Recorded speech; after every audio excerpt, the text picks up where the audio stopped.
हुजूर ने फरमाया ये दो कलमे ऐसे हैं जो जुबान से कहने तो आसान है, मिजान अमल पर जब कयामत में तुलेंगे तो इनका बड़ा ही वजन होगा। और फिर फरमाया हबीबतान इलर रहमान, ये दो कलमे तुम्हारे रब के महबूब हैं, अल्लाह को प्यारे भी बड़े हैं। सुबहान अल्लाहि व बिहम्दिही सुबहान अल्लाहिल अज़ीम, ला हौला वला कुव्वता इल्ला बिल्लाहिल अलिय्यिल अज़ीम। ये 99 बीमारियों से शिफा है। और आला हज़रत रहमतुल्लाह अलैह ने हदीस लिखी है कि नबी पाक अलैहिस्सलाम ने फरमाया उनमें से हल्की बीमारी ये है कि ये पढ़ने वाले का अल्लाह गम दूर फरमा दे।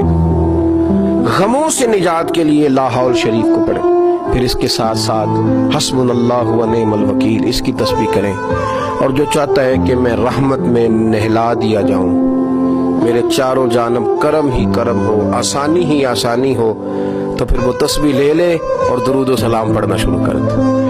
फिर वो करम में नहा दिया जाएगा। फिर उसकी जुबान से लेकर दिल तक, दिल से लेकर रूह तक, रूह से लेकर जुबान तक, हर चीज में अल्लाह मिठास पैदा कर देगा। और आप जरा समझिए, एक कतरा अल्लाह की रहमत का किसी को मिले तो दुनिया और आखिरत उसकी बन जाती है। तो हुजूर ने फरमाया जो मुझ पर एक बार दुरूद शरीफ पढ़े, अल्लाह 10 रहमतें नाजिल करेगा, 10 गुनाह माफ करेगा और 10 दर्जे अल्लाह अपने कुर्ब की तरफ उसके बुलंद करेगा।